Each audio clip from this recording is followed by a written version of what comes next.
What it do? What it do? What it do? How y'all doing? What up? Really, Adrian? You know I be rushing, man. I be rushing. Listen, how y'all? Hey, how y'all doing in the background? Whoever that was. That was you. Talking? Probably my mama. Oh. Hey, mama. How you doing? Ooh, Welcome. We are the Breaking Barriers podcast. How y'all doing this week? It's Tuesday. It's Tuesday. good, So good. them Tuesdays be coming, man. They be coming. Back to back.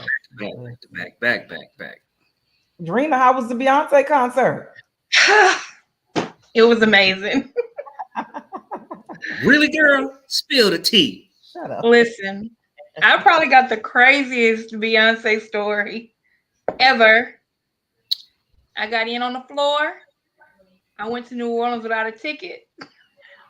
I got in on the floor and I paid $0.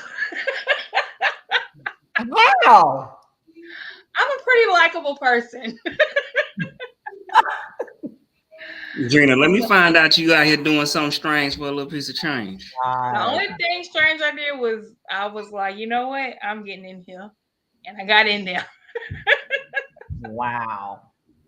I'll tell y'all the story afterwards. It was pretty crazy.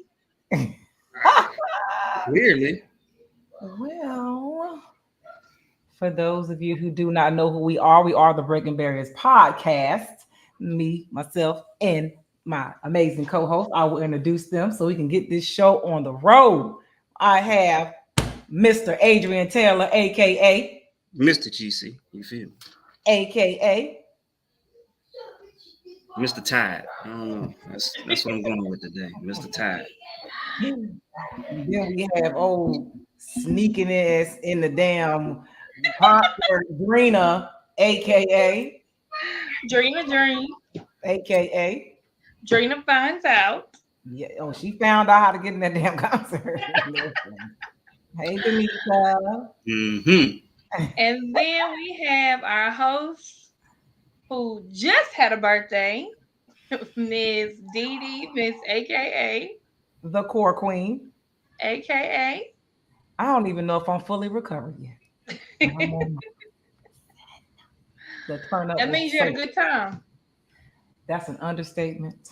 Okay. Of a lifetime. Mm. Oh my God. It was so real. I had so much fun. So much fun. I haven't had that much fun in a very long time. Very long time.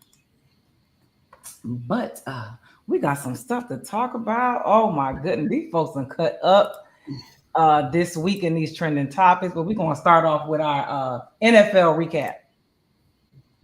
Did y'all watch some games this weekend? My grandfather watched the Saints game and then he got up and left. He was so upset. But no, I didn't watch no other football. Yeah, the Saints. Oh, I don't know what to tell you about the Saints. Yeah, they between the Saints. Who else? The Patriots. I don't know what the hell they doing. They hot garbage. They done benched they daggone quarterback in the third I quarter. saw the Broncos won. I saw the Broncos finally won, got a win. That's right, Kevin. Fly Eagles, fly. Y'all know my Eagles just doing what they do. We 4-0. We lead in, the NFC East. We the only two teams in NFL undefeated. But of course, some Cowboys fans still talking shit. I mean, the Cowboys, that's what they're going to do now. They're going to do that until you put them out. Then it's next year. Every year is their year. Yeah. Until it ain't. America's team. Yeah. Well, every year is their year till it ain't. Right. So we Adrian wanted to talk about what old Jill Scott had to say this week. I don't know how true this is. I don't know if y'all experienced this, but Jill Scott said that it only takes 6 months to know if you want to be serious with someone or not. Do y'all believe that?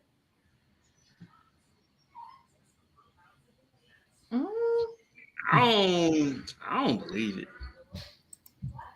I don't personally. I don't believe it. I don't believe it. I think it depends on your age. I don't think it takes 6 months. I think it takes about 4 months. That's just me though. I think it depends on your age. Because I don't think a 21-year-old would be that insightful to know within 6 months if they are going to spend the rest of their life with somebody. But I think for sure a 31, 41, like I think they can probably sift through that and understand that, yeah, I'm going to take this one serious. I think I would say at 21, I knew if I wanted to take somebody serious or not. Now, I can't say marriage at 21, but at 21, I definitely knew if it's like, okay, I want to see where it's going in 6 months. Yeah. I don't know too many 21-year-olds who are even taking themselves serious, let alone another human being. And the reason why I say that, because if I saw something in you, I would just be like, if I wasn't on that type of time, I'm like, yeah, I'm gonna let you make it, because I ain't on the type of time you on. And yeah, I don't think it takes 6 months. I think 6 months is a long time. I think that at 21, like if you're going like that, young like that, it's girls that be like, girl, you won't believe what he did this weekend. Like, and they'll be like, he bought drinks for me and my friends. Like, this is the one. Like, oh yeah, I'm gonna take him. Take out here? I'm at that age, like it is like you fall quick. His mama sent me a friend request on Facebook. Especially if you're talking about girls who don't have a father figure. Anything a guy does is impressive to them. Yeah. Yeah. So I don't. They be done thought about, we're gonna get, like, it goes 0 to 100 real quick. Like, oh, we finna get married. This is what we gonna name our kids. Like, just it is crazy for girls, for women. Really? I feel like that's why so many women hang, like when they start dating somebody in like teenage years, they hold on to them for so long because they're like, this has got to be the one for me.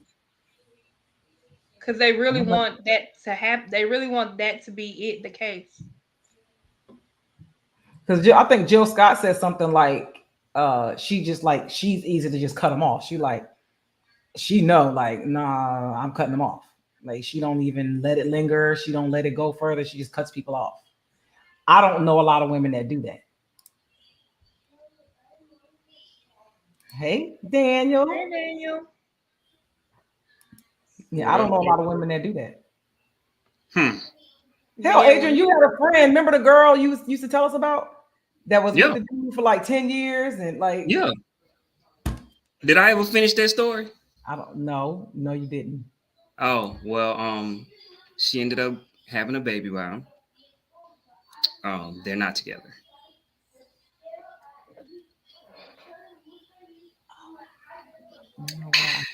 Child. Okay, well, now we're about to get into a sticky situation, a topic that makes me want to throw up. So if you're not familiar with Shannon Sharpe, he has Club Shay Shay, his podcast, and he had Brittney Renner, who is I guess she's like an influencer. She used to be married to a basketball player named PJ Washington, had a baby with him. She divorced him. She's known for like being this like overly promiscuous person. I don't know. She's in the industry. And he told Shannon Sharpe that she has slept with 35 guys. She's 31 years old. And she says she slept with 35 guys. I think she's lying. I think it's way more. Because she said in the same interview that she once slept with 3 men in the same day. So there's just the math ain't mathing in my head. What y'all think? Do you think she didn't feel like a lot of people in the comments were saying that's not a lie? I'm like, right. So the average person, based on statistics, have slept with 4 to 8 people. 4 to 8 people. That's typically how many people the average person is going to sleep with in their lifetime. So when you start saying 35, 40, 100, like those aren't average people. Those are slurs. I need people to understand that. I'm just saying. And if you calculate that, let's just say she started having sex at 15. That's 2 people a year, more than 2 people a year to the age 31. We ain't even gonna calculate. We ain't even gonna calculate that you was married for some of them years. She was married? Yeah, to PJ Washington. That's the dude she got the baby with. Basketball player. I didn't know they got married. I thought she just had a baby with him. No, they was married. Oh. Okay. When I watched it, I agree with Danica. I was like, why do we gotta know everything about everybody? No shame. Why? No shame. Because the reason why is because the comments, they thought that what she said was normal. I'm like, what? She from the coast. Yeah. So I'll say this like about Brittney and it especially for the young guys, this is a shine a light. Like she is very feminine, very like knows how to use her female energy. And you can see even when you see her in interviews, except for the ones that she's super drunk, right? Like she's extremely flirty, like smiley, like ha ha ha, and at your jokes, Kiki. Like she had Shannon in there blushing, even though she talking the way you watching the interview, like she had Shannon in there blushing still, even though she basically said, "Yeah, I done all this." But Shannon, you could tell he was still questioning, like, I might need to know how to use her female prowess. There you go. She knows how to use it. She really all prostitutes do. Right. They're great at it. So you're like, you can see how you can see how they are, you know. You're gonna say, hey, Adriel. You gonna say hey? You're not gonna say hi to us? Hi, little Adrian. Oh, hi. Hi. There you go. Yeah, she definitely uses it very, very well. Mm-hmm. And she knows what she's doing. So you kind of see like how dudes fall for it. I mean, but they fall for it because they want to sleep with her. That's all. That's most guys. Right. Exactly what it is. Because who was it? It was I think was it Rick Fox who said he tagged Shannon Sharp and was like, can you find out how we can be number 36 to 50? Yeah. I didn't see that. Yeah. I didn't see that. No. And that's what you open yourself up to, though. Like those are the types of people that you're going to attract because you keep talking about them, even though in one breath you mad because everybody's looking at you a certain way, but you are that way. That's who you are. Right. Oh, child, Lord, you're 31 now. When you get 41, this go. Oh, child. I hope she, go on and settle down, find somebody. Cause once she lose them looks, it's gonna be.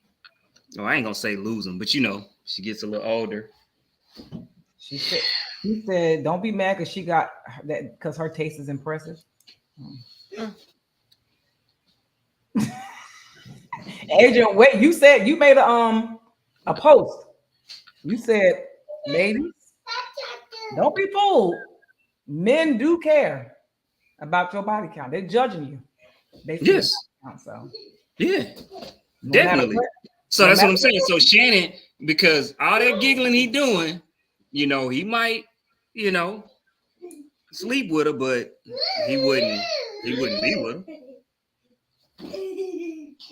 See, look, Daniel said, when I was in Vegas, a woman came up and talked to me and I could feel the desire coming from her. She asked me if I wanted to party and I said I didn't pay for sex. The vibe instantly vanished. She was doing the same thing. Yeah. You know how to put that prowess out there to get what they want. Your wife will tell your children to come up. Go upstairs. Yeah, I'll go upstairs. Well, dang, that was easy. Jeez, see how dads just got the. Right. It's just that easy. Jeez. Well, we're gonna hopefully Brittney, because she said with 3 men in one day, and all she got was a yeast infection.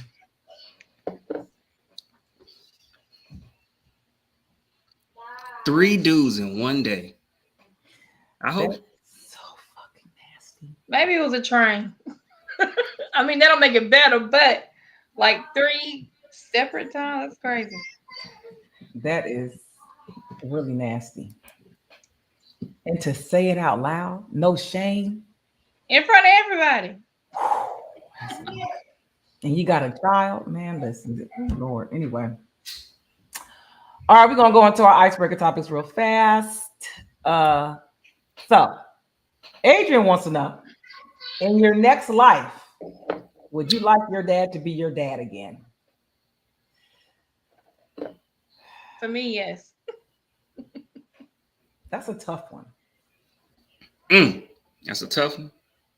Yeah, because I don't regret anything. So even if it was the same way, I think I would still say yeah, because I like everything about me that I got from my dad, even though he may not have been there. I don't think I would change it.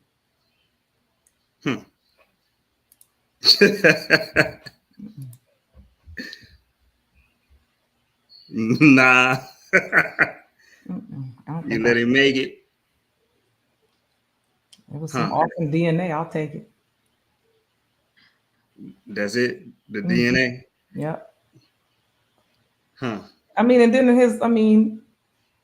we reconciled everything. So I mean, I was good. I don't know. I think I'm good with it. Yeah, I'm cool with it. I'm good. And I guess that's all. That's all you know. I mean, I don't know what else I would expect because that's all I knew. I feel that. Yeah. I feel that. That's a good way of looking at it. I think appreciate you. All right. I'm cool. It all turned out how it was supposed to. But you would in your next life, you would be like, all right, Pops, come on again. Yep. I'd be the same way. Raise me like you raised me. Look at my daughter. Now I don't blame her. I'm sorry. I'm just saying, like. I'm sorry. My daughter, like, hell no, she don't want the same dad. No. Why not? Ugh. I had to apologize to my daughter this week, my youngest daughter. They have the same dad, but by the time I had her, I had already left the relationship. And she asked me, is he really my dad? And I was like, yeah. Like, why? She was like, but would you tell me? I was like, yeah, I would tell you. Why do you think that is not? She was like, I just don't think he is. And I was like, well, I'm sorry. But he is. Dang. That's crazy. Wow. I mean, it's not. I had that same thought process too. I was like, that can't be. We ain't got the same dad. Ain't no way. My daddy got to be different. This can't be my daddy. Somebody y'all lying to me. I'm adopted or something. That's how I felt. So. But she asked me for her, like, she doesn't really. She's a person of very few words. So for her to ask me that, like, she was probably sitting with that for a long time. And I hate that for her, but yeah, I'm like, I'm sorry. I'm so sorry. Did her dirt. I did. All right, y'all. What if you could plan any date? What would be your dream date?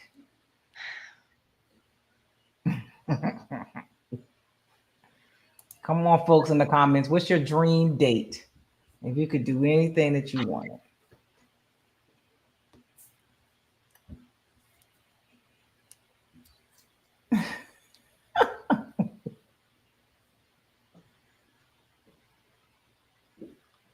I like doing like competitive things. So like it could be bowling or pool or something like that. Like I like to do things where we can go and be active or do something fun. And this dude here, that goddamn Daniel.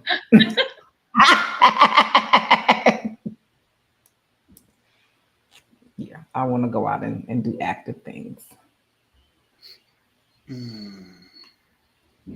Renner, I ain't gonna say it's a dream date, but I guess I just wanna do it though. I want some of them Usher tickets and go to the Usher concert. That, You yeah, feel me? yeah, You know, we can go and sing all Usher songs because we know them all. You feel me? yes. Like, we know them, every single one of them. But I looked at them tickets though. Mm-hmm. Unless Yep. you want to be all the way at the top, Mm-hmm. you finna spend at least 15. Yep. Okay, so let me add this part in because I think I'm gonna try it for Usher tickets. So I didn't go to New Orleans with a ticket for Beyonce. I went to the box office. One friend got to the box office before me. She got a seat for $179, and the tickets on the floor that I got for somebody else because they were willing to spend it. Those tickets were $400 and they were right by the stage. But like on Ticketmaster, those same tickets were like $1,500. So I think that if you get to the box office, like if they're not sold out early enough, like you can try it. But I'm I'm not willing going to try to it. Vegas. I'm willing to try it. So basically, you saying because of the resale ticket price, that's what's really killing you. But if you Yeah. actually get them at the box office, if it ain't sold out, you'll be able to get it for a lot cheaper. Yeah.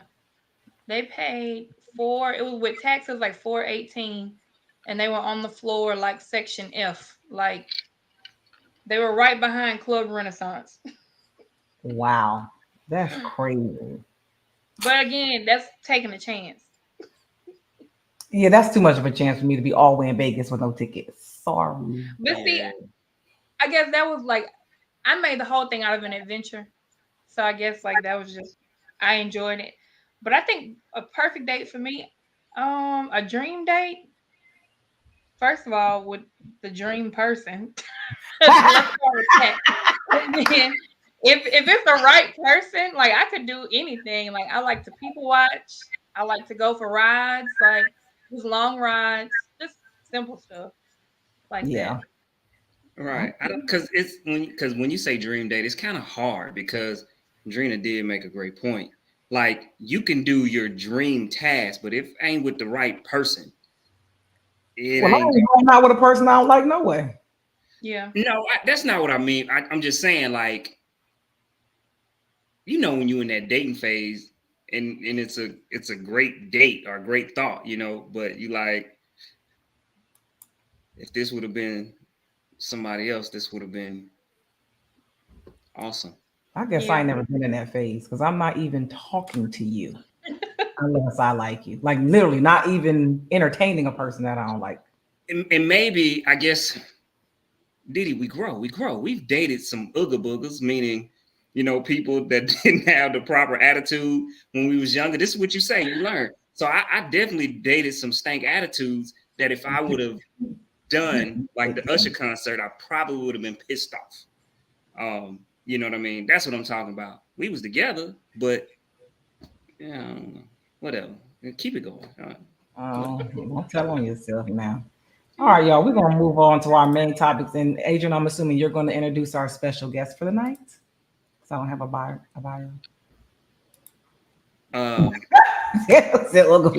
He spelled out Ooga Booga. Hey, appreciate it because I did not know how to spell Ooga Booga at all. I guess I can try because I blame it on myself because I don't even remember if I asked him for a bio. I don't think I did, so that's on me. I'm sorry. But my man's he coming from the NO. You feel me? I done known this cat for many years because he about to retire too, so it's over with. Air Force veteran. No, he's still in. You ain't retired yet, so still in the Air Force, getting ready to retire. That's what it is. Hey, my boy Nate, what's happening? What up, Nate? What up, Nate? Welcome. Hold up, man. Hey, Wow, I'm still trying what's to that, get. baby? Hey, I'm still trying to get used to the technology, bro. I don't know. Hold up, you out? Cause that chin hair, You got a whole beard. Hey, hold up. First of all, let me correct you. I'm already retired. You heard me? Okay, I knew it was. You know what I'm saying? But I ain't, know if you was out. But I'm looking at you now with the beard. I'm like, hold up, you gotta be out. Hey, come on, now. I'm done. But yeah, man. I apologize for being late. You heard me? I was running around being daddy, man. I've been running around. Oh, you good. And then like I said, man, I appreciate y'all inviting me to y'all platform, y'all podcast. Love what y'all doing, you heard me? So appreciate it. Look, when Adrian said Nate come, I said, what? Oh, shit.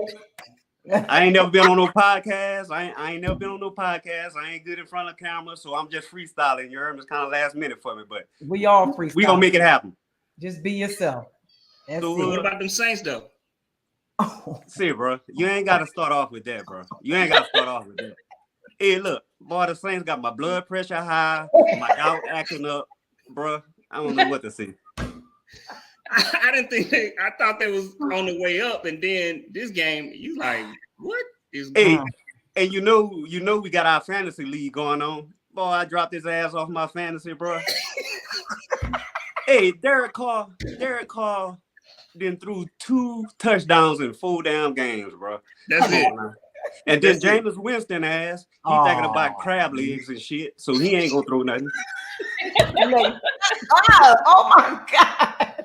Hey, man, I don't want to talk about the Saints. We ain't got to start like that, bro.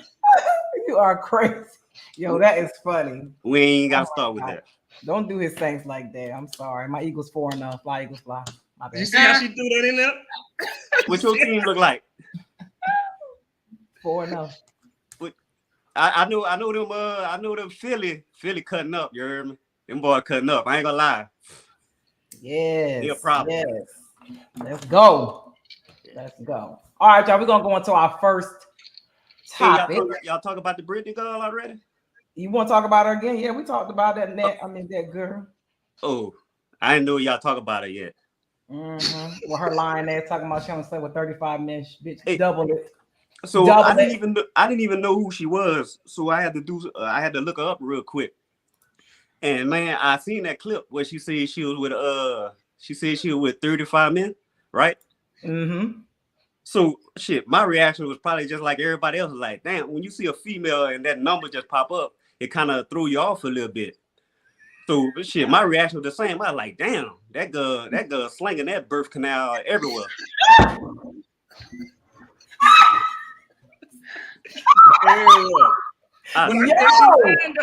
Because you're lying. 35 and she slept with 3 dudes in one day. Yeah, but let's stick with the 35. But with the 35, I took a little step back. I was like, well, hold up, how old is this girl? And then I guess, like you see, she in her mid-30s or something like that. 31. Oh, 31? Yeah, I thought she was like 35 or something. 31. But then I started thinking, I said, well, maybe, you don't know her background or whatever. And, kids these days, they starting early, like 13, 14 years old, you heard me? So let's just say, for instance, we don't know. Let's just say she started at 13, 14 years old. She was probably going through her whole teenage years, you heard me? And then she in her mid-30s now. So 35, in my mind, I'm like, okay, well, 35, maybe not a crazy ass number, And she in the industry, so you know how that go. So maybe 35 ain't too crazy. You know what I'm saying? So I try to give her a little bell. But in my opinion, I think that number higher than 35, bro. Just listen to how she talk. Just listen to how she talk. That number higher than 35. Yeah. If you slept with 3 dudes in the same day, you definitely slept with more than. Yeah, she said it on the podcast. She said she slept with 3 men on the same day and only got a yeast infection. Oh, she cutting up.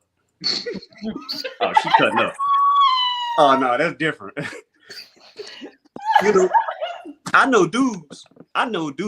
Some of my partners, no names, of course, they're savages. And I don't know no dude that had 3 females in a 24-hour period. That's crazy. That's disgusting. Yeah, that's wild. And all she got is a yeast infection. That was she said. I hope she bathed in between. Probably not. Bathed. And you talking about it? So she literally just confessed that she slept with them unprotected because you talking about all I got was. Oh man, no. But See, you know I that wasn't even thing, thinking all that. boy, that thing smell like 2 skunks and a barrel of garlic. Nah, she out of line. She out of line for that one. Yeah, I she's too I, I, nasty. I rock with it with the 35 number just based on, you know, whatever. But 3 in a 24-hour period, that's crazy. Nah. I Can't still rock. ain't rocking with 35. Nope. That's too many people. That's nasty. Anyway, we're gonna move on to our main topics because Brittney and her birth canal is just not working for me right now. You're slanging it, huh? All right, Slanging so that we're thing. gonna start with I got a video. And this chick, she was a hot topic before. And because she said she wasn't dating no bus drivers. Now she sounds like she's backpedaling because that damn biological clock is about to turn off. That bitch about to stop. So I'm gonna play her video and I'll let y'all decide what y'all feel about what she said. And we'll talk about it. Reality that needs to be said out loud is that as Black men age, their desirability increases. Thus, their optionality of women is always expanding. And the exact opposite is true for Black women. As we age, doesn't matter how much money we accumulate, our degrees or professional accolades, the reality is that our marriage and partnership market value is depreciating with every passing year. No matter how good we look, no matter how fit we are, men are still seeing primarily our presumed dwindling fertility as a knock against us. And speaking of fertility, that is another reason that I want younger Black women to seek marriage and partnership in college or right after, if that's what they choose. Because the number of college-educated Black men is so low when compared to Black college-educated women that we're all going to be targeting the same small pool of men. And as we heard today, on most campuses, there's like 7 Black women students for every 1 Black man student. Y'all do the math. So here's my advice. If you are a young Black woman in college and you know in your heart and in your head that you want to prioritize family, I suggest that you simultaneously pursue that MRS degree right along with that BA or JD.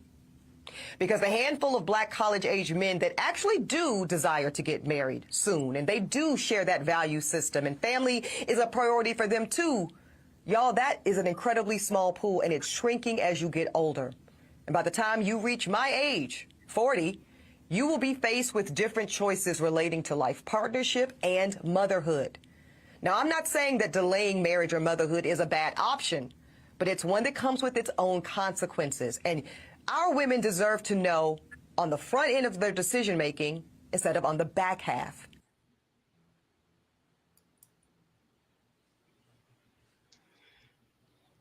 That's a lot. I don't even know where to begin with all that. Y'all want me to read a comment that somebody left under that post? Because I thought it was a very valid point, and it was left by a man, which was kind of shocking. And he said that let's talk about the consequence of marrying young. Most of the time it's forced. You're doing it because it's the right thing to do in your head, or someone made you feel like marriage and kids was the only step after college. But you haven't fully developed as a person and don't know what you truly want. And when you figure it out, you're crucified for it. You don't have the financial stability or literacy you like or need. And most of the time, finances fall hard on one partner, adding tons of stress and resentment. People grow, and that's not always okay when you get married. When you get married young, because they say you've changed as if that's a bad thing when it's not. And you shouldn't have to feel that way. You don't know any better. So you literally take bullshit from your partner because you're young and you think you have to do it when you don't. So you stay in a bad marriage that is mentally and emotionally damaging, but you think it's normal. All in saying I do. Life goes on, teach you lessons either way. So do what you should do, what you want.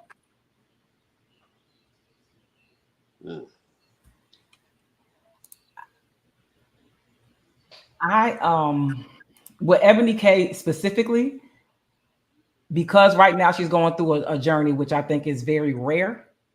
She is taking the option to do fertility treatments and IVF to have a baby by herself because she put her career before whatever. She was, I think, engaged to some rich white guy before, and I don't know what happened, but it didn't work. And now she's faced with possibly not being able to have children, so she's trying to go through this IVF journey by herself. So I guess now she's warning young women to avoid what she's going through right now. One part that stuck out to me was a part that she felt like people need to get married earlier versus later in life. Mm-hmm. And for me, I don't know what situation where I would even agree with that. It don't matter monetary or what, you heard me? I don't see no situation where I would agree. I don't know, maybe she thinking, you get married early in life. And when I think young marriage, I'm thinking like early 20s, the late teens, early 20s. Maybe y'all don't have kids together. Y'all don't have no careers. Y'all ain't got shit. So y'all can do the experimenting, the ups and downs. If it don't work, y'all get a divorce. No harm, no foul. Y'all get a divorce. Y'all ain't got kids. Y'all ain't got nothing to split up. It ain't no money. So it's just, okay, lesson learned. I would think you would want to get those experiences early in life versus getting married, say, in your 50s, and it's your first marriage. And now you're going through hell when in reality, that's supposed to be the best part of your life. You should have went through all that shit. Yeah, granted, you ain't got to be married to go through all those situations, but everybody know a relationship, and once you get married, that's two different things. So I'm thinking maybe that's where she coming from, but other than that, I don't know about that. I do know that when it comes to like young white women compared to young black women, they've always been taught like when you go to college, like you need to find who you're gonna be with, like you need to find your husband. As opposed to I think black women like go make sure you get your degree so you can get a career. So I think that she knows now like that she put all that on the back burner. So maybe she's trying to warn people, but I don't know who. Even if young black girls decided to do that, who they gonna marry? Because young black boys in college are not trying to get married; they're trying to live it up. This our college year. That's what I'm saying. Trying to figure out what they want to do, like who they need to become. So I just don't know. I feel like the person I was when I was 20, 22. I don't even know who that person was anymore. Like, I don't know who that is. Like the decisions, like some of the decisions I made, I try to block them out because I'm like, it ain't no way that I did that. So I couldn't imagine me being married and like trying to have a healthy relationship at that age. I was married at 19. Really? Bad fucking idea. Yeah. It's a bad idea. It's just an all around bad idea. I was 19. My husband was 20. It was horrible. I can't even picture that. At 19, I don't even remember. I'm trying not to cuss because I just get to talking, but I can't even remember what I was doing at 19. I can't even imagine. I don't even think, that wouldn't have worked at all. Hell, it wouldn't even work at 25, 28. Nope. Hell, into my 30s, if I'm being real. Shit. Yeah. Nah. I don't think it's, and having a child that's 26 now. Yeah. Telling her to get married while she was in college, that's no. Yeah. No. I was almost married at that age, Didi. He had proposed and everything, and then I was like, no, this ain't for me. So I'm happy that I didn't do it. But yeah, I agree with you, Didi. Like when my daughter being the age she is, I couldn't imagine telling my child. So. I ain't know how to be nobody's wife at 19. He talking about he hungry. I'm like, so am I. Yeah. That's what I'm saying. I don't know no situation where I would agree with that. Getting married that early. I don't care what it is. I just can't see it. Because I knew how I was at 19. Oh, Lord. I was out of control. And like I said, I got three daughters. So I can't imagine my daughters. I can't even picture them getting married. Hell, my daughter took 20. I can't even imagine her have a boy. She still can't have a boyfriend. And she's 20. Nope. From what I know, my daughter still don't have a boyfriend or haven't had a boyfriend at 20. Ain't nobody been in my house. Nah. Mm-mm. Mm. And you talking about marriage? Hell nah. Adrian, what you think? You got a girl coming? Man, y'all already know how I feel. I done talked about this multiple times. I think she absolutely right.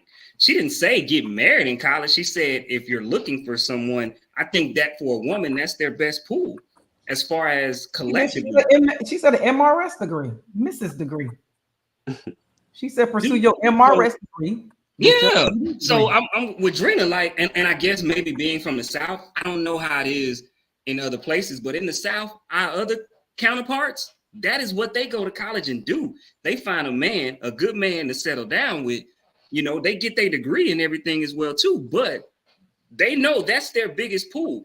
And you see our counterparts that don't get married in college, they tend to struggle outside of, well, not in college, but finding a guy that they've been dating since college, they tend to struggle too. It is your biggest pool.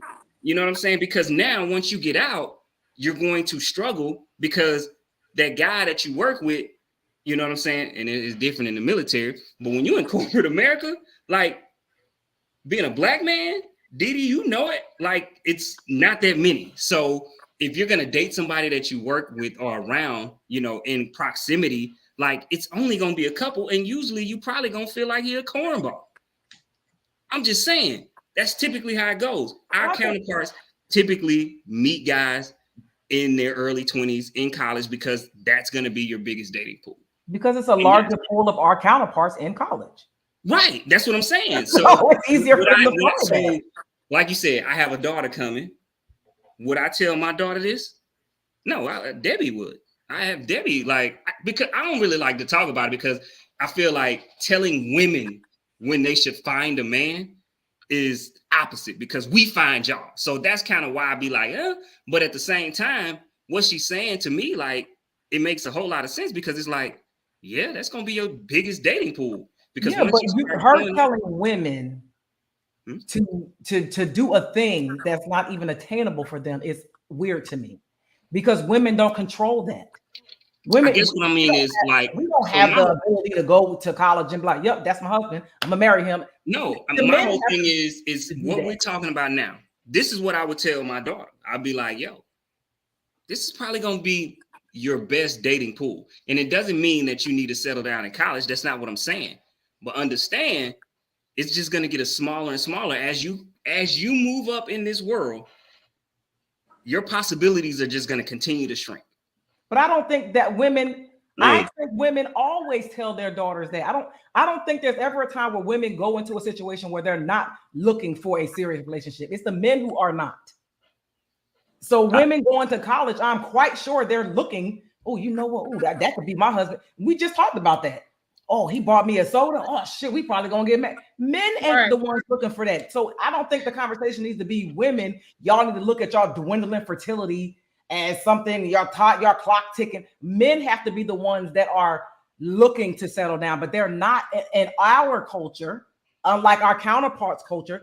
We're not teaching our men to do these things. I know a lot of guys that's with the girls that they met in college and they married now with families. But this generation right now, you gotta think. This is another thing, right? We have to think about. And this is real. Guys with degrees. I wish I had a statistic on that. But guys with degrees typically get married at a higher rate than men without it. Because but it's not a lot of guys with degrees. Black men anyway. That's the point. This is why. As far as the guys I feel like black men aren't there to do this. The black women are in the college. If women are trying to, if they're trying to be with a guy, quote unquote, on their level, that's why that's their best options or best place to find someone. And not to say that you can't, but I'm just saying that's typically your best bet of finding someone on your quote unquote level. I don't think I can agree with that, bro. Having daughters, I don't think I can bring myself, and maybe I'm just overprotective like that. And I know I am, and trust me, my wife, and trust me, everybody tell me, my family. But I don't think I'm gonna be able to tell my daughter that this is her best chance and opportunity while in college.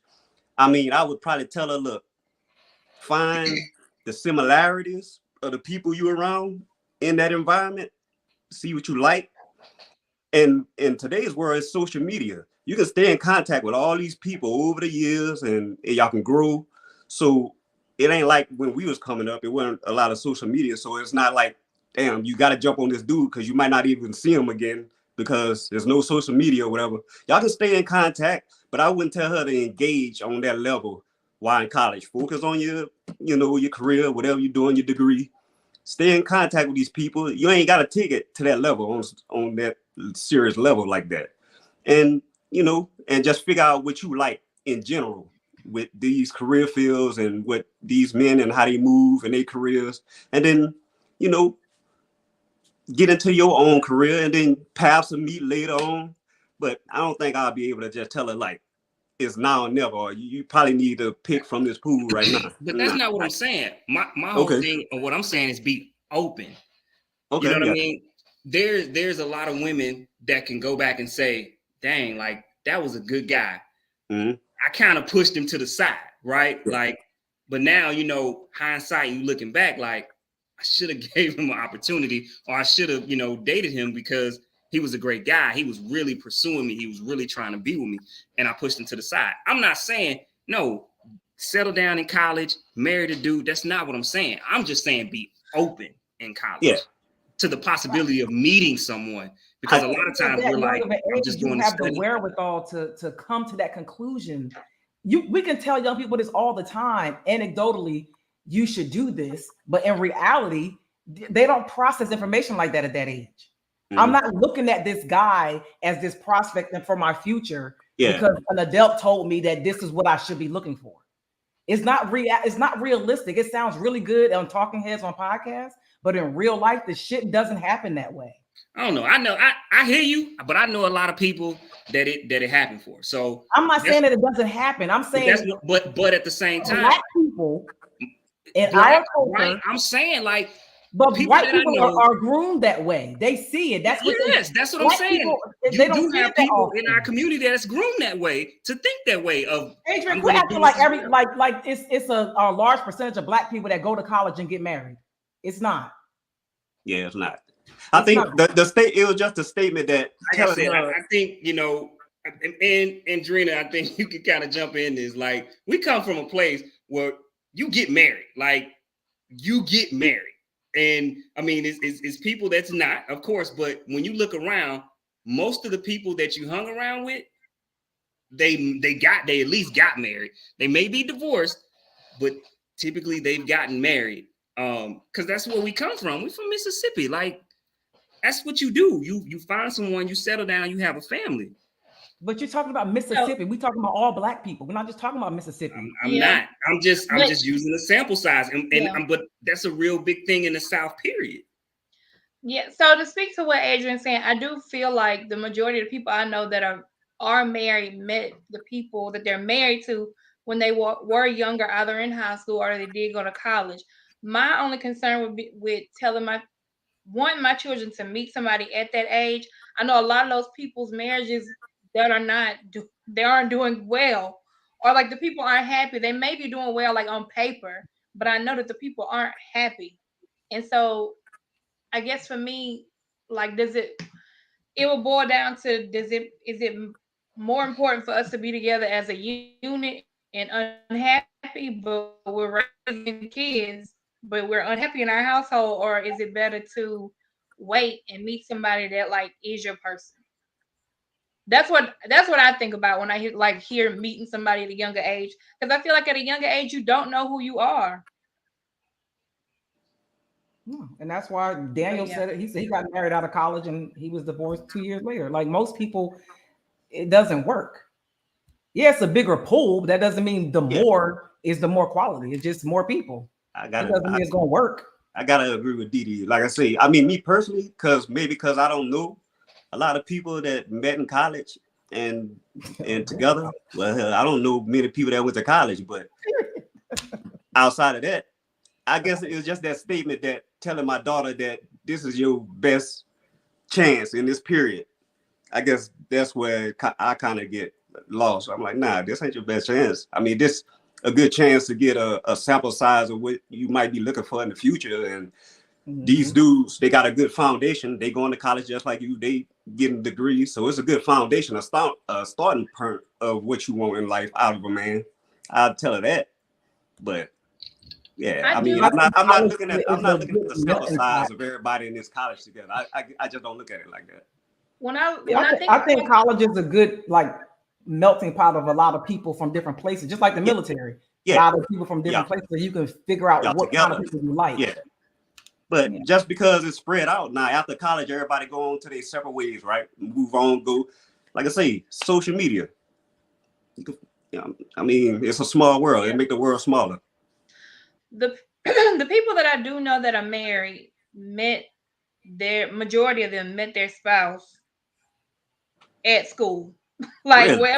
wherever they went to, like whether they reconnected after they got out into the adult world and reconnected after that, or like they hung with the same group of friends, but they all met like at school. I never would have thought that. The majority, most ones I know is from military. But I think like maybe the reason Adrian keeps saying Mississippi is like because Gulfport is such a small town, like such a small area, and I think a lot of towns here in Mississippi are like that. Because with you coming from New Orleans is a big city, but like everybody there know everybody basically. That's what I think. Like everybody knows somebody that knows somebody. Dee, I know you're from Bristol, Pennsylvania. I don't know how big that city is, but Bristol, I was there. When I think about a city, I think like like a metropolitan type area. So I'm not sure, but like down here, literally, if there's a new man on the coast, like everybody, if he's single, everybody knows who he is because that's how limited there are like new men down here. Like if I went outside to talk to somebody, like it's a chance that I know at least 3 other people that have talked to this same person. So I think that whenever girls here went off to school, like if they were trying to meet somebody new, that was their time to meet them because they then met all the people here that's available. So they did take that opportunity and they married somebody from college, whether it was right after college or later on in life. But yeah, see, and I'm from somewhere where it's a big city, so right, and it's more places like Mississippi than they are like New Orleans, and they are like the Philadelphia area. Like it's more places that are small because you got to think when you think about big cities, right? You think about Philly area, you think about NYC, you think about Atlanta, Miami. Like every place isn't like that. Most places are small. So in these small areas, this is how you meet the people. It's typically in colleges, which is why it's kind of pushed. And truth be told, when it's a plethora of people, when you're in a big city, that's trash, but that's for another topic. We can talk. Okay, about I just don't know a lot of people that went to college. That's my thing. Is like I didn't grow up in a place where people went to college. Nope. Yeah. But when y'all add that to it, okay, I can understand that part of it. Now that y'all put it more in perspective. So yes, from that standpoint, I can understand it then. But like I see, everybody's situation different. Like I say, like Didi, I don't know too many. I barely know people that went to college for me to even. I don't know nobody that met in college and they got married, and I just don't know it. So yeah, we're gonna move on to our next topic. All right, y'all. So y'all know we talk a lot now that the manosphere has been opened by Kevin Samuels, and men have a place to vent and say their piece and tell women how they really feel. I know there has been a lot of people who say that women need to choose better partners. So is that the case, or are Black men not living up to the expectations of manhood? Choose better partners. Are Black women choosing wrong, or are Black men not living up to the expectations of manhood? That's so I was thinking about this when you wanted to talk about it. It is such a hard topic, but you know me, I'm always gonna take the stand that the expectations of men and manhood, because I mean honestly I feel like it's a bit of both, but I feel like men have to step up. Somebody got to set the standard, and I feel like in every other culture, men typically set that standard. So we need to step up and we need to set that standard. Maybe women will, follow us in the majority. instead of in pockets. Yeah, That's my thoughts. For me, I would. Understand it. Yeah, I wouldn't even begin to even try to speak on the woman side of your. I'd rather just hold the men, put our feet to the fire, control what we can control, and it's up to the women to do their part. Like, yep. But yeah, man, from what I've seen out here in these streets, and partners and my little young homies under me, yeah, as men, bro, we got to do better, bro. I mean, based off the younger generation, a lot of people in my generation, we pretty much been through it all, and we started to get it together. Now I still got some homeboys out there wilding, but for the most part, man, I got younger cousins and stuff hit me up, and how they moving out here in these streets. So I like, it's almost like they following the women lead now. Like men being a certain way for so long, now the reverse is switched. Now the women moving a certain way. So now the little young boys, they don't even know how to move no more. So it's like, damn. So it's trying to get them to like, you got to get back to, and maybe it's our fault, our generation fault. I don't know. We got to figure it out as men. But the way them young boys moving out here, they don't know how to deal with these new age women. And it's unfortunate. It's unfortunate. So, because it's men don't even approach women really no more. Like they wait for the women to approach them. And so I'm having a conversation with some young men, and it's like, oh man, she kind of look good. Go say something to her. Nah, man, I ain't doing that. What you mean? You said she attractive. You looking at her. She made eye contact with you. Nah, man, I can't look soft out here. I can't do that. Like I can't look thirsty. Man. And I'm like, when did men start feeling like if they went up to a female, they were being thirsty? Like when did this change happen? Because that's never been like a thought process for me. If I saw somebody and I'm like, yo, like, I want to see what's up. I'm finna go over there and see what's up. You know what I'm saying? Like I'm not gonna talk myself out of it. And you talk to young dudes and it's like, nah, I'm gonna see if she come to me. I wish a woman would come to me. No, don't come to me. I never had that mentality of wanting a female to approach me. Like I want to approach you. Like I'm not gonna sit back and wait till you come to me. Like where did this thinking come from? Like when did we change like this? I talked to some young boys, bro. I can't remember the last one that told me, yeah, I shot at this female. It's usually the female, yeah. The female walked up there and asked me for my number. She got my number. I'm like, wait, what? wait, hold up. So yeah, it's different, man. I don't understand it. I ain't gonna even try to understand it. Cause like I say, I got my son. He late teens, and it's the same thing with him, man.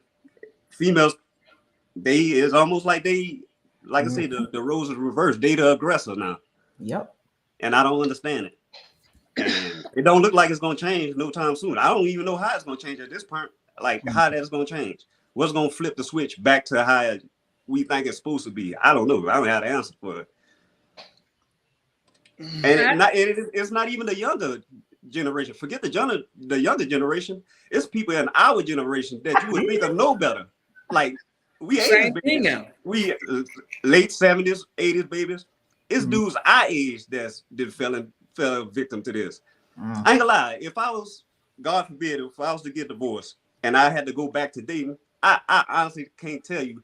I'd stand out. I'd be an anomaly, bro. They'd be like, I don't even know how I would date. I don't even know how dating work right in these days. Trash. I'd be so awkward out in the club or just trying to shoot at a female because the last thing I know was, 15 years ago of how I was moving around and how I interact with a female. If I interact with a female right now, they'd be like, what's going on? I don't know what this is. So, man, I don't know, bro. I don't have no answer. I don't either. I'm with you. If I had to be back out here in these streets, it'll be ugly. I wouldn't even be out here in these streets. I'm good. I'm good. Nope. I think it's a combination of both. I think as far as women, like I said earlier, I think women will hold on to a man as long as she can, like trying to they'll wait for that potential to come out, whatever they saw in him. And not all women. A lot of women will do that. Like they'll hold on to a man. I mean, you see it all the time. Like you see love after lockup. Women falling in love with men in jail. Like what? Like they just want something to hold on to. Like okay, he might be the one to do the right thing because they know it's them pickings out here. Like it's crazy. So. Yeah, I think once women change the mindset and like stop rewarding like half-ass behavior, and then if you have men that are like stepping up or like flipping back to how it was, that'll be the only way to make a change. Tom said, we men do need to do better, but it's hard to meet a standard of manhood that is determined by people, men or women that have never been in the presence of a real man. It's hard to score in goal that moves. Well. Bottom line, I think as men, like I said, we just got to take accountability, bro. We at some point we dropped the ball for so long. It got to the point where women were like, you know what, forget it. This how we gonna move. We tired of this. We tired of that. This how we gonna move. And again, go back to social media and the music industry and all that, and what they pushing in our face. It flipped like you said. You don't know when it happened.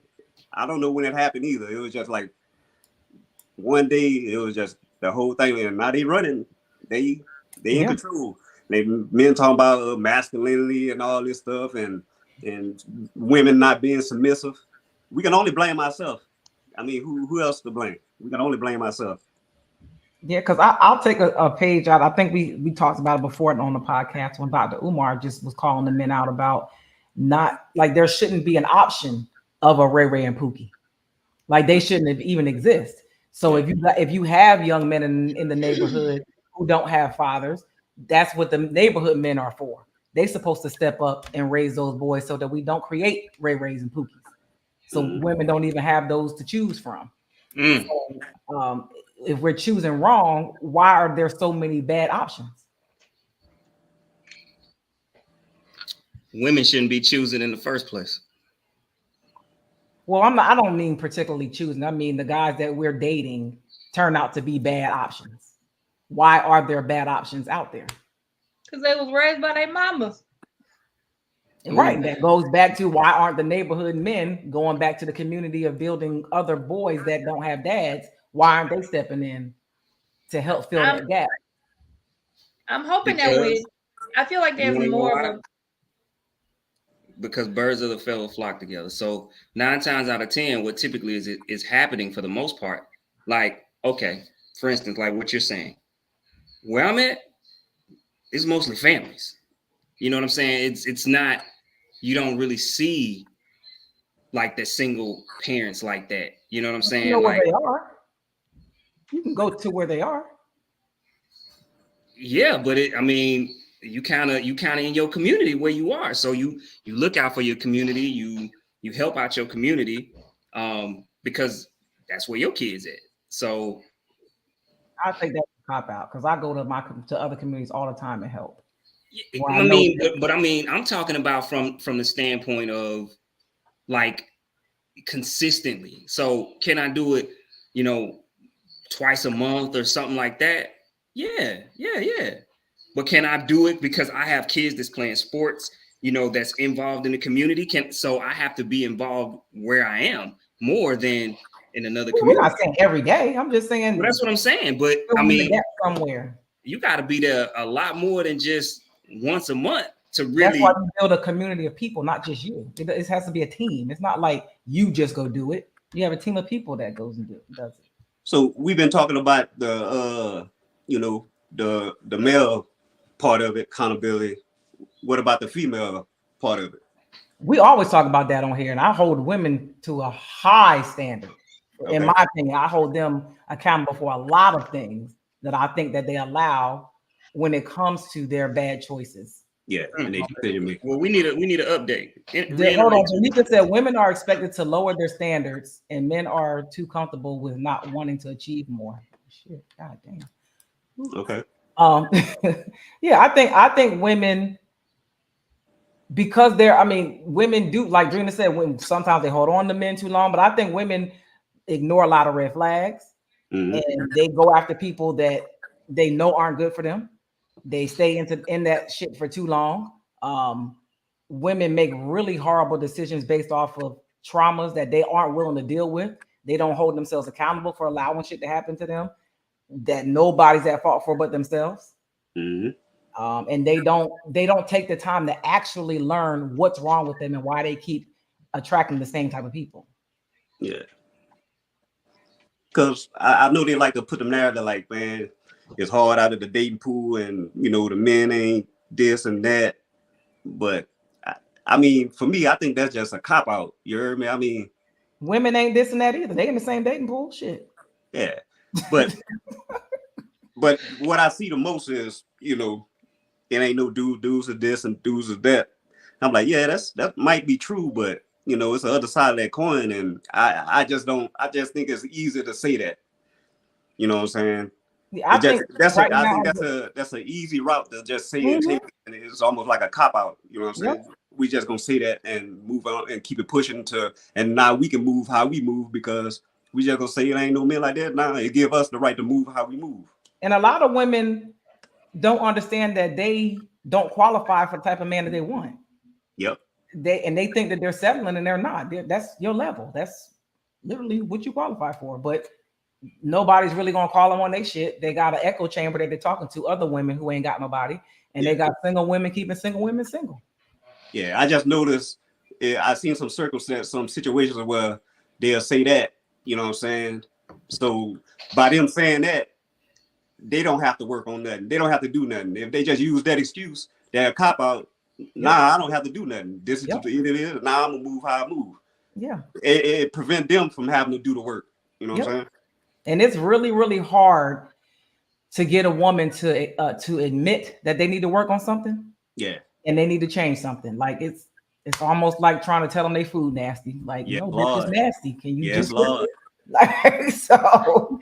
Yeah, it's really hard because they don't. If you ask a woman about a past relationship, 9 times out of 10, they ain't do nothing wrong. It was all him. It was him. All current relationship. Yeah, they right. perfect. I'm right. Yeah. Yeah, being single and I have single female friends and male friends. If you're in a relationship with somebody and y'all can work on it, don't get out here in these streets because it is nothing nice out here. It's funny that you said that because I got a homeboy. It's funny that you said that. I got a homeboy. He's single. He in these streets. And he was talking to one of my other homeboys that's married. And my other homeboy that's married, you know, his marriage ain't perfect. They going through some stuff. It ain't no violence. It ain't nothing crazy, but they just don't get along. But it's something you can work through if you want to, right? He told me he'd rather be in a marriage like that than to be out in the streets. Because I guess my homeboy hit him up like, man, I'm thinking about divorcing. And he like, nigga, don't get a divorce. Don't do it. Because it's way worse in these streets right now. I'd rather be in a dysfunctional, as long as it ain't abusive and nothing like that. I'd rather be in a strained marriage versus being out in these streets right now. You heard me? So when I heard that, I was like, that's wild. That's wild to even think of, that it's so bad out there that he'd rather just be miserable in the house. Like, hey, at least I know this one. This woman I'm with, Right. She know me, I know her. I'm gonna stick to what I know and we're gonna deal with it versus getting back in the streets. So that set off of a light bulb in my head. I'm like, nah, it's wild out there. Bro, like, you gotta think about it. You gotta think about it. Back like before social media and everything, you just had to deal with whatever that person's past was. Now you got to deal with whatever their past was, whatever whoever they watching on YouTube, whatever they watching, all them talking points. They got all these other ideas in their head, or like this is what I'm supposed to be doing. Like they coming with so much extra stuff that people didn't have to deal with like in our parents' age. Like they have a talking point for every conversation. They just making up scenarios and they want you to have the right answer to it. And they didn't even come up with it. It's somebody on the internet told them this is how it's supposed to be. So yeah, it's crazy out here. Yeah. Nah, that's wild. I just never thought it. I never thought of it from that perspective. Like that's how wild it is out there. Where Is they almost selling for the least of the worst. I was like, oh man, this is wild. I don't want no part of the streets. No. None. All It sounds right, like a cesspool out there. well, No, I mean, then think about all the stuff, you know, like pretty much like you got homeboys that be out in the streets, they still lying and they got to keep up with their lies and all that extra stuff. Like, man, I'm grown. I ain't got time for none of that. Like, that's stupid. Like, bro, you too old for this, bro. Like, stop. They out there, bro. And they 40s, they out there. that's crazy. I don't understand grown people lying for the life of me. I mean, I like the stories when they hit me up when we on the phone. It's entertaining. I be dying laughing. I be over here drinking my Henny. I be in here dying laughing. I say, boy, y'all wow, bro. That's crazy. How? I'm too old for that stuff. Oh man. Listen. For real. Yeah, it's too much going on. I don't know. So what are you? I mean, how are you creating healthy relationships? How are we doing this? Because Adrian, I think we had a girl on here before who said that she said she was healed and ready to be. Wait, what? She was what? Wait, run that back? My bad. Go ahead, Didi. Healed and ready to date. And she knew that she was ready, you know, for the man that she was going to be with to come along. And every other thing, Adrian pointed out every single time that she wasn't healed in her conversation. She hated me. Hey, that wound wide open. It was bad. I was like, he was like, you're doing it again. She couldn't help it. Couldn't help it, bro. Because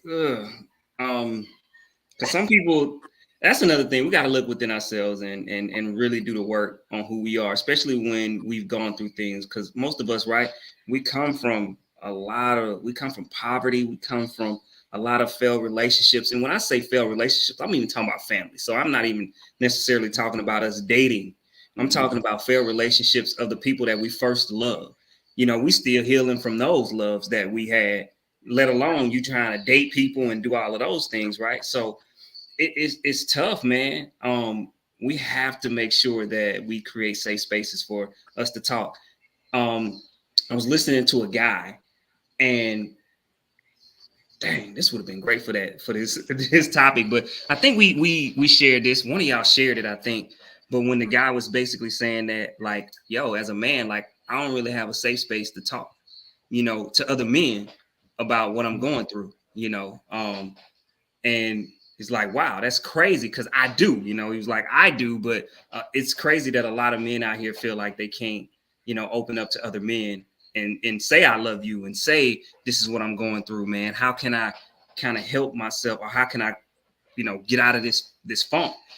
It's really hard. So we have to make sure that we creating that safe space, you know, not only with women but with men, you know, and stop calling men soft because they have feelings. We all got feelings, right? We have to realize, like, people got feelings. We all people. We all going through things. We all have feelings. And so just because you have feelings about certain things or you feeling down about things doesn't mean that you soft or you ain't a man. You know, you can't do that. Like, be there for your brother. If you really love your brother, like, be there for him. Pick him up. Like, bro, you know what I'm saying? Like, you want to come to your man's like, yo, bro, like, I'm struggling. Like, mentally, I'm struggling. Mentally, I'm in a funk. Like, I can't get out of this.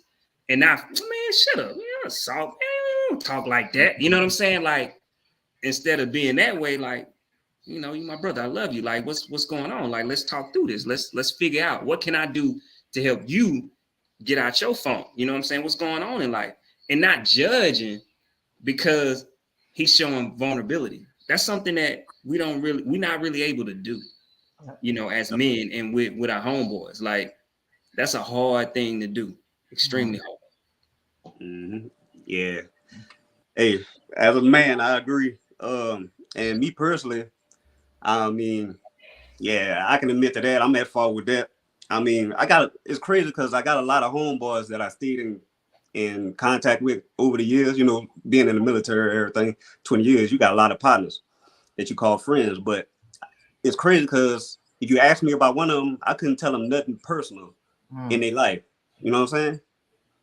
And I thought about it because one time, one of my homeboys, he was in town, one of the bases I was at. I mean, I hadn't talked to him for like probably about 10 years. And then, found out he was in town, I didn't come through.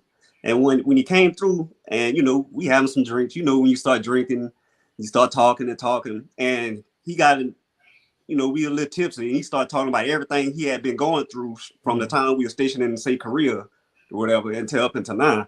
I'm like, damn. This boy been through a lot. And I was like, damn, if I would have just reached out to him, you know what I'm saying? I could have talked him through some of them things. And we was talking on Facebook and on social media, but just like bullshit and this and that. It was never nothing personal or serious until he got in my presence and we drinking and he tell me he just laying all this heavy shit on me. I'm like, damn, I'm thinking in my mind. So now I'm talking to him how I should have been talking to him when he was going through it. And he made a statement. He said, man, I needed to hear this 5 years ago. And he said it in a joking way, but a light bulb went off in my head like, damn, you're right. If I would have been in contact with him and we would have been talking on a more personal level, I could have helped him through some of these situations. So then that, that set a light bulb off in my head like, damn, man, I need to connect with my people more. Even though we on Facebook bullshitting and talking, excuse my language, just playing around every day, man, you can put that to the side for me. Hey, just hit them on the inbox. Yo, you good? What's happening with you? And I need to do a better job than that. Hell, even with you, I've been knowing you how many years? Me and you ain't never had a personal conversation about family and what's happening. We just never have. We still cool. Like if you came to Washington State, man, come through. I'm a cook. We're gonna do something. We're gonna chop it up. Two brothers, brotherhood, and it'll be easy. We'll have a good time. But me and you never had a personal, situation like that. And I need to get better at that. Checking in on my people. You know what I'm saying? But as men, we don't do that.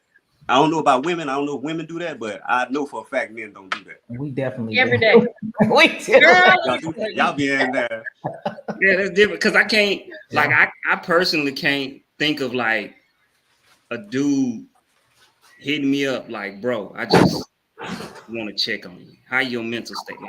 Like, I can't think of the last time like a homeboy just hit me up on that tip. Like, bro, like I'm just checking on you. Like how you doing? So yeah, we don't really, we might hit you, like, yo, what's up? What's been going on? But it's not like a, bro, like I'm just checking on you. Like, you straight? You good? Yeah. Like, you know and then to take it a step farther, we don't think there's nothing wrong with it. Like we don't do it, so we don't even think far enough to even think is something wrong with that. Like it's normal. It's so normal. We don't even think it's nothing wrong.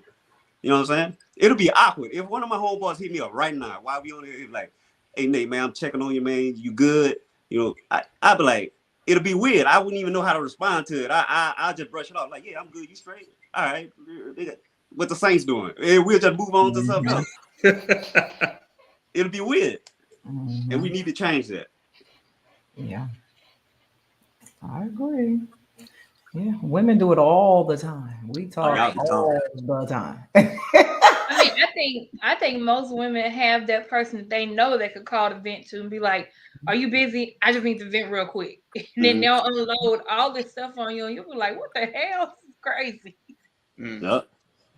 And I think men like that, and sometimes it bleed over into our relationships. We ain't like that with our partners. We should be like that with our women. Our women come to us with situations, and we really sometimes we don't know what to say. Me personally, I've been told this, so it got to be true. I tend to be more nonchalant about stuff.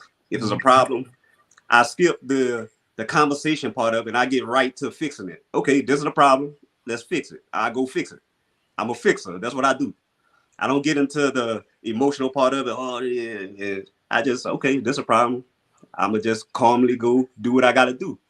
And sometimes, when it comes to a relationship, that can be an issue. Instead of having the conversation, digging deep, why, I don't get into the whys. I just like to go fix shit.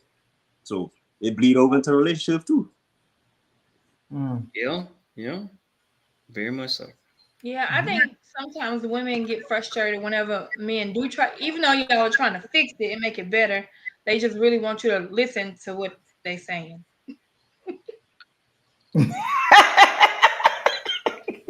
Got about a minute Like and a I half of listening. Yeah. Hey, while I'm listening, I'm kind of sliding. I'm listening, I'm sliding. After I'm listening, I'm sliding to go fix it. And then I'm out. So yeah, I see that.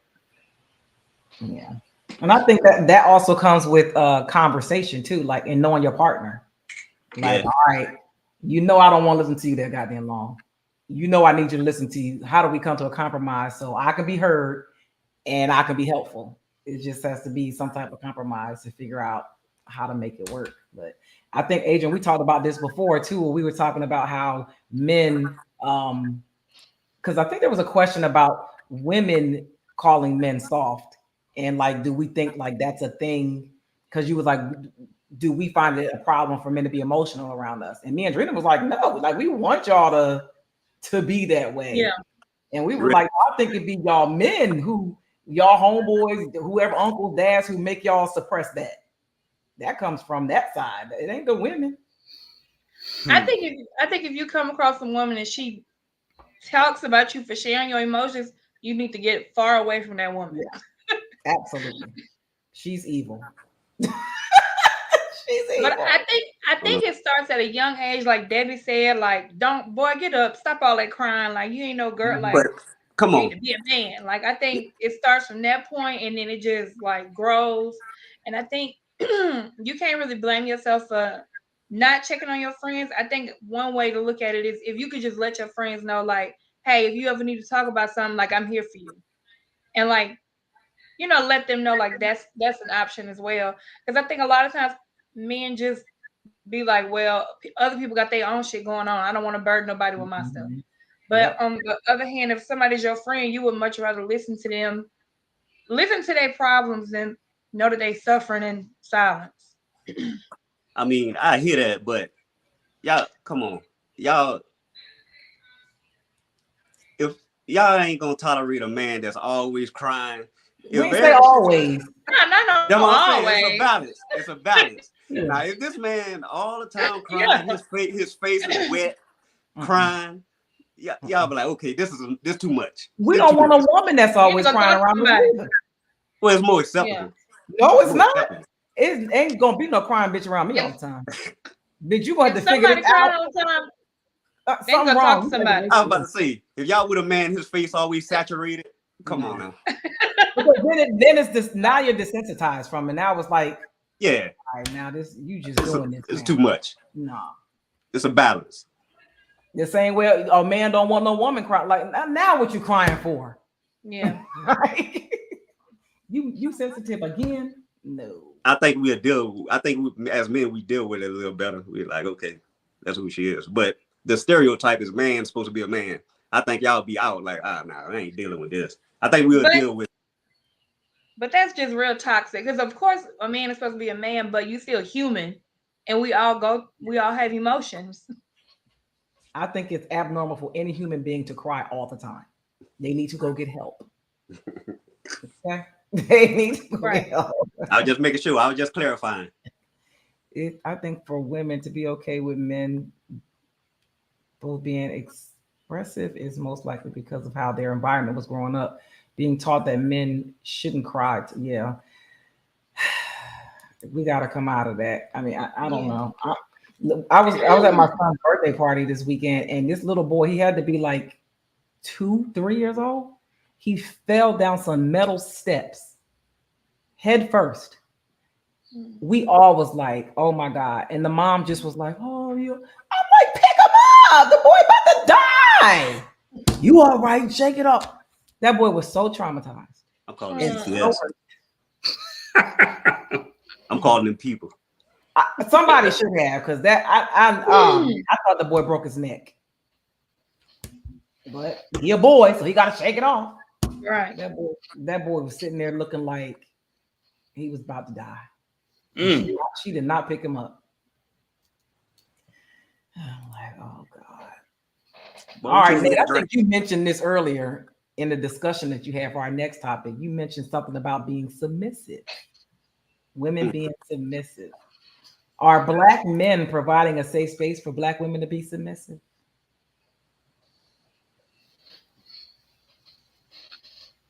Oh Lord. All right, I'm gonna take a shot at it. Oh, one of y'all can take a shot at it. Let me get my little thoughts to go. Adrian, you go ahead and go. I ain't got no man, so I don't know.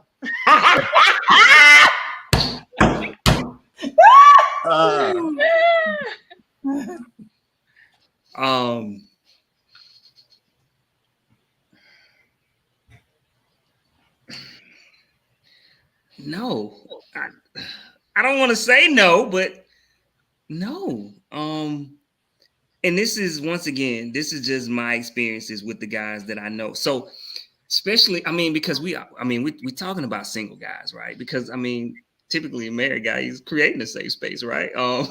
So, but the single guys that I know, like, no, but they feel like they deserve it, but they not making it a safe space for women to give it. It's like, she just should listen to me. She should just do what I say. Like, you know, I tell her what she need to do and da-da-da-da-da. But you like, bro, but she hit you up and you go MIA for like 3 days. Like, bro, you know what I'm saying? Like, you doing some shady stuff. Like, how you think she gonna be submissive and listen to your guidance and your leadership?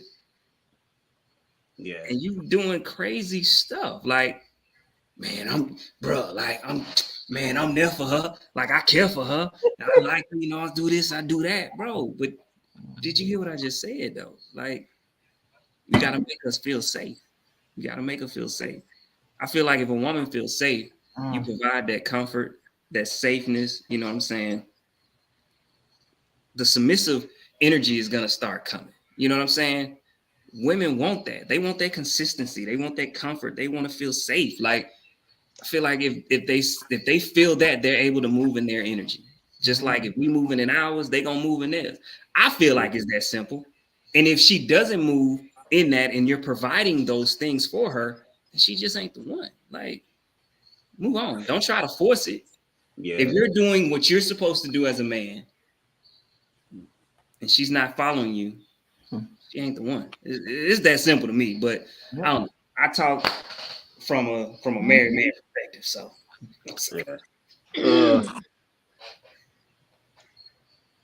well, for me, you know, the first problem for me is the word itself. You heard me?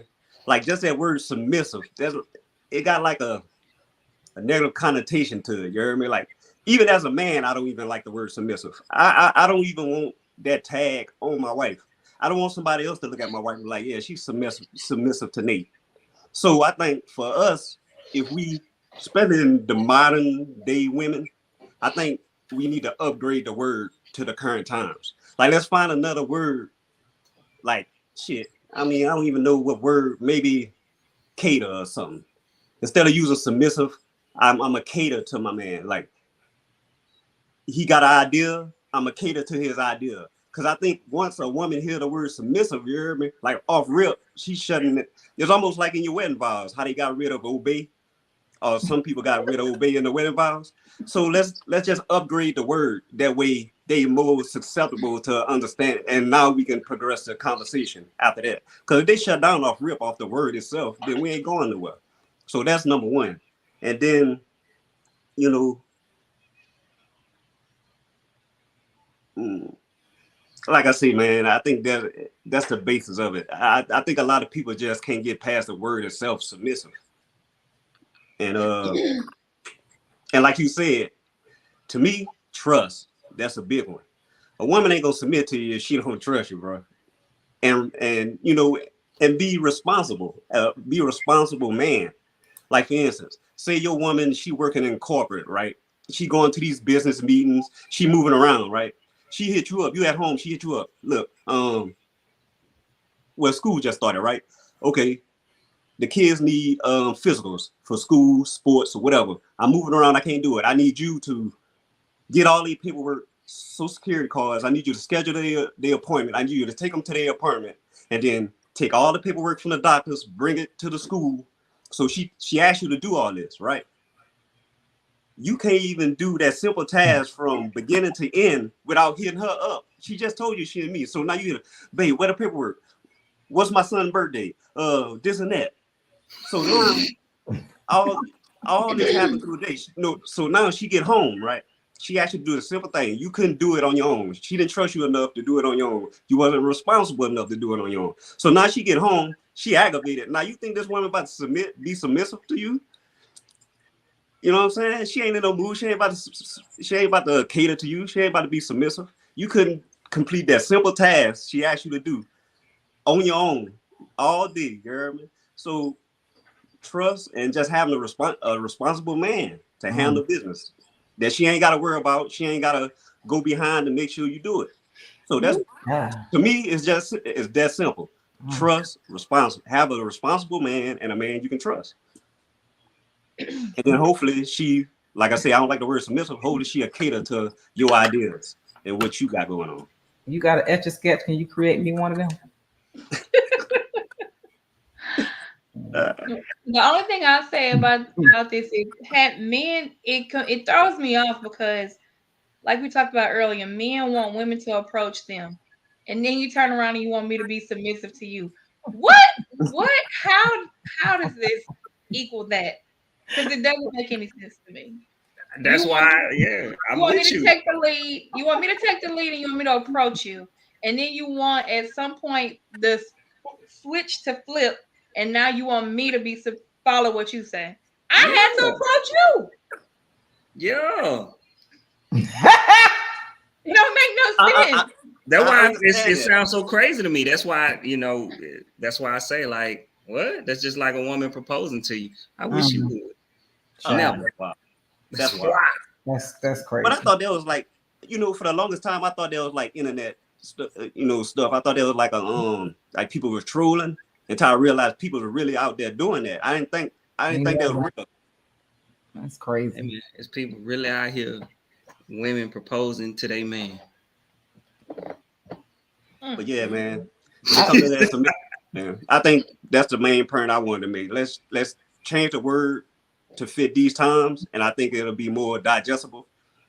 And I don't think it's the word, Nate. These hoes just don't give a shit. You can change it to any word you want. These hoes even ain't willing to do nothing. They ain't nigga, I ain't catering to no nigga. I am the new nigga. That's what they gonna say. Listen, you can dress the word up. They ain't listen. I'm just trying. What their excuse is. If he lead, I will follow. Why are you choosing a man who can't lead, man? What are we talking about? Why would he be allowed in your presence if he cannot lead? And then to be submissive, he gotta have a plan. He gotta have a goal. He gotta be working towards something. Like a female ain't gonna be submissive if, I ain't knocking nobody work at Burger King or whatever. But if he in his mid-40s, he working at Burger King. And you got a career, like what is it to submit to? You know what I'm saying? You ain't working towards nothing better for the situation. So of course she ain't gonna submit to that. Mm-hmm. A lot of men out here think that you're supposed to submit because I'm a man. No. Yeah. Just because my DNA. That's where they come from. And that's the problem. Nate, what about yielding? Is that better? I like yielding. The same thing. Yielding. Compromise to my needs, baby. Cater to me, baby. Compromise to me, baby. These hoes won't even make a sandwich. You talking about cater? We gonna come up with something other than submissive. They don't even make a sandwich for their man. Like, I think it'll come off better though. Come on, we just striving for better. We ain't trying to fix it. We just trying to get better. Let's move in the right direction. You heard me? If they want to get a husband that is a real leader that provides a safe space, they will need to submit. That is what they're going to need to do, and their husband's going to need to submit to them in some cases too. That is just what it is. Very true. I don't know if a word in itself bothers you, you are just not submissive. I mean, You got to put the medicine in the candy sometime. You heard me? No, you just need to grow up. And if you want what you say you want, your words ain't gonna matter. You're gonna do what it needs to be done to get what you need to when get. You was a child and your grandmother was giving you that nasty ass medicine. We grown. That got that damn fish or whatever nasty medicine your grandmother used to give you when you were sick as a kid. You didn't like it. She used to put it in candy or something. I can guarantee you, naturally submissive women don't have a problem with the word submission. You know what's crazy? I disagree with you, Didi. I know some women that's naturally submissive, but if you say the word submissive, they have a problem with it. I'm glad you said naturally that. submissive then. They probably submitted to the wrong person. Submissive. They probably submitted to the wrong person at one point, and now they're mad about it. It triggers them. For whatever reason, when they hear that word submissive, I'm not saying they just go crazy about it, but you can tell like they don't care for the word itself, even though they naturally submissive. They done submitted to the wrong person for too long, and now they're mad about it. They don't waste their time. Those probably the same women who get offended when you ask what they bring to the table. It's a valid question. They get offended by it. Most they just get offended. It's words. Why are you offended by words? Words mean something, Didi. Words. If your actions are doing what these words are saying, why would you be so offended by something that you're actually doing? Words mean something. It wouldn't be words. Words mean something. You might be right, because if I say you're a hoe, you done slept with 35 people, why you're a hoe, you mad, even though you're doing what hoes do. You can't just go around calling people hoes, Didi. Well, they shouldn't be doing hoe shit. Once again, women cannot take accountability for certain things. Call her a harlot. Call them out. No harlot. He said, call her harlot. Something a Jezebel. Oh my goodness. Listen. Words mean something. Well, they do. But I promise you, if the outcome is still the same and you're offended by a word, you might want to change the fact that you're offended by that word if you're not getting the outcome that you want. That's all I'm saying. Because that word, what I'm telling you, women, is that just like y'all think that words are offensive, you being offended by certain words is a repellent from the man that you want. Just saying. Or the man you say you want anyway. Now, there's plenty of rare reason. We can agree to disagree. It is. I'm talking about for the men that they say that they want, these single women, if they're sitting on any type of platform and they are saying that they have a problem with the word submission, though that is a repellent for some men, for most men, the men that they want. Unfortunately, that's the times we in. These modern women don't like, from what I see. These women I ain't gonna say all, but it seems like the majority. Oh, he calling out y'all modern women. You hear him? And that's why they modernly single. I'm just trying to help y'all out, y'all, because they keep saying they want a thing, but they don't want to do the thing. They don't want that. Stop. You know they don't. Stop. It's crazy. You don't want it. No. Or just get rid of the word, like you say in the wedding vows. We didn't care about the obey word. Women hated that, so they got rid of it. So words didn't mean nothing. Why they were so pressed about that? If words didn't mean nothing, why they were so hard on removing that? Well, let's just remove the word, period, then. Submissive, let's just get rid of the word altogether then. Because I want my husband to submit to me too, so I don't have a problem with the word. Yeah. So I just don't understand why that word would be so offensive to people. That's weird to me. We yielding now, Didi. We're not submitting. We're yielding. Submitting to my husband. Well, you yield. He won't submit to me. I'm making his plate. I'm cooking for him. That's catering. You catering. You fixing the plate. You catering. I'm doing all of that. You catering. And I don't mind the word submission if I get the man that I want. Yeah. You hear that, Nate? You hear that? They gonna keep getting them niggas that need to stay with them. Because they don't care about nothing about no submission. They just want the income tax check. I'm just trying to get the ones that can't stand that word. And to the fellas that's watching the podcast, hey man, you having issues with your old lady, you heard me, or your woman with the submission word, We gave you some alternatives. Fellas, in the beginning of this show, we told y'all that y'all need to set the tone. We don't give a Yield. shit what women think. We ain't changing. Just try it. I mean, it don't hurt to try. 10 toes down with submit and make them hoes submit. It don't hurt to try. Yield, cater. Try them words and then check back in with us and see how they go. They was never submissive to begin with, y'all. I promise you. Try it, fellas. They wasn't. What did Debbie say? As a married woman, I do not find the word to be offensive. If you have an issue with it, I think it may be because you haven't been in a relationship that makes you want to do that and provide it as well. I can't argue with Miss Taylor. Ain't no way a word can offend somebody that damn much.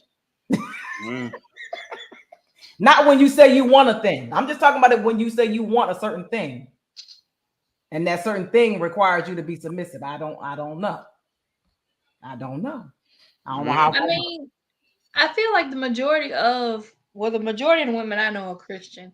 And the majority of women I know want to be wives. And if you believe in Christian beliefs in the way we were created, women were created as a helpmate to a man to be a partner. So, I mean, we that talking sounds about like modern women. Some of these modern women ain't never been to church in their life. They be in church. They ain't living by these rules every Sunday. They not living by these rules no more. But these modern women want a traditional man. So how that's gonna work? How that's gonna work? I don't think they want no traditional man. What? I do. What kind of man you think they want? I have no clue what kind of man they want. They want a man to provide, pay all the bills, because they ain't going 50-50. How y'all feel about 50-50? I stand on whoever making what and how you decide in your house. Sometimes it might be 50-50, it might be 80-20, it might be 100-0. It just depends on the season. Okay. Yeah, I feel like it depends on whatever you got going on in your house, whatever works for your household. These chicks want you to pay all their bills while they living in their shit and you living in your shit. Yeah. I'm still confused on that part. I'd be like, so what you gonna do with your money? Spend it on me. On That's what? Yeah, right.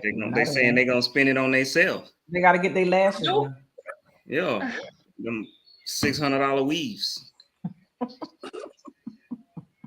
I'm just saying. Boy, hey, I ain't getting into that. I see out of women business when it comes to weaves and all that. I'm staying out of women business. You put whatever headpiece on your head you want. I ain't got nothing to do with that. Toupee, whatever you put up there, I don't know nothing about none of that. Y'all crazy. All right, y'all. That's our last topic. This is the portion of the show where we discuss what you got coming up. If you want to promote anything, if you want to tell people how to follow you on social media, websites, anything like that, let the folks know what you got coming up and going on. What you got? You know, I ain't really got nothing. I'm working on a couple things. I don't have nothing, solid right now, so I ain't gonna promote nothing. And be honest with you, I don't even memorize my social media. It's just Nathaniel Johnson on Facebook. But as some of y'all might know, I just got my food worker card. So yes. I'm gonna be doing my catering out here in Spokane, Washington. So if y'all know somebody in the area, tell them to holler at me. I've been doing this for almost 18 years now, catering, wherever base I've been to. If you're in the military, we got a lot of military mutual friends, so they know about me and my cooking, and that's my passion. So y'all look out for Nate's Kitchen in the future. Salute. And again, I appreciate y'all having me on your podcast, man. I love what y'all doing. I be checking on y'all. Y'all be having me rolling in here. So respect y'all and appreciate y'all again. Thank you for coming. What you got, Drena? Just getting ready for the Gulf Coast Brunch Festival. Yeah. That's all we got going. Selling tickets. Tickets still on sale. When is the festival again? November the 13th. Okay. Veterans Day weekend. Come You get your bottomless mimosas. November 12th, I'm sorry. November 12th, come get all your bottomless mimosas. All the ones you want to drink. I don't want to see no liquor after this weekend. Oh yeah, happy birthday again, Didi. It look like you went hard. Where you was at in Miami? No, I was in Miami last weekend. I was in Charlotte this weekend. It look like y'all was out there. You look like you having a good time in there. Did I? Whew. I was like, did Didi do an outfit change? I was Did like, I? first I saw the red, then I saw the black. I'm like, oh, she doing it up. Yes, I did. Went to dinner first, then I went and turned all the way up, way too much. Look like a good time. It was a great time. Felt like I was back in Korea. Oh yeah, it was a good time, dude. Yes. Of what I can remember. That's how it's supposed to be. I'm almost hydrated again. Just so you know, Nate, I got a couple messages of people saying your boy Nate hilarious. Salute. What you got coming up, Adrian? Hey man, training. So I'll be doing the government training. Got a couple meetings for that this week. So the following week I'll be doing that. Actually I don't think I said it, but so I'm a senior advisor at AARP for their learning division and helping them with that, bring everything together. So I'm working on that as well too, man. I just try to stay busy out here in these streets. You feel me? Keep employed. With all these shutdowns looming and shit. No, man. So it's it's been extended. It's only till I think November 17th. Oh. Yeah, no, it's real short. Like they just It's like a 45 day. Yeah, that's it. 45 days. So yeah, it's like mid-November is when they have to extend again if they don't come up with a whole budget. So yeah, it's crazy. It's the government leverage. I feel like since probably they started doing this, like 10, 11, I want to say, where they started leveraging, the government shutdown into putting things into bills with that they wanted to have happen. And, it's not cool, but I mean, what can you do? So corny. Didi, what you got? I ain't worried about that no more. Right. Didi got 25 businesses. She about to promote for about 35 minutes. I'm not. I'm promoting one thing. Hey, I respect it. I can't even keep up. That girl be working, boy. I am promoting one thing because it's huge. I gotta hydrate so I can get ready to turn up again Saturday. The Saturday is my high school Hall of Fame induction ceremony. So I will be inducted to the Hall of Fame for track and field. I'm excited. I got like 20 people coming, so I can't wait to them. I'll be home in Bristol for one day for the ceremony. So yeah, that's all I'm promoting today, Nate. That's it. Just my induction ceremony. So Bristol, y'all come out. I already sent. If y'all can't come to the ceremony, inbox me and I will tell you where the after party is. I can't have no weirdos popping up. Inbox me and I'll invite you to the after party. Where it will be in Bristol. So we're gonna have fun. Yeah. You sure you don't want no weirdos popping up? No, not again. No, we're not doing that again. Again? Oh, that's a story for another pod. It happened from the podcast. Yeah. But let me shout out our media group, Iron World Media Group. Thank you for everything y'all do. If you would like to hear the audio version of this episode, it'll be on Black with No Chaser Internet Radio, BWNC Internet Radio. Download the app. We're on Spotify and iTunes as well, audio version. And of course, YouTube. Subscribe to the channel, like the channel, turn on your notification bells, leave a comment, and share with your friends. Let everybody know about the Breaking Bears podcast. We appreciate everybody in the comments. Thank you, Janika. Good night, boo. And we will see y'all next week. We are out.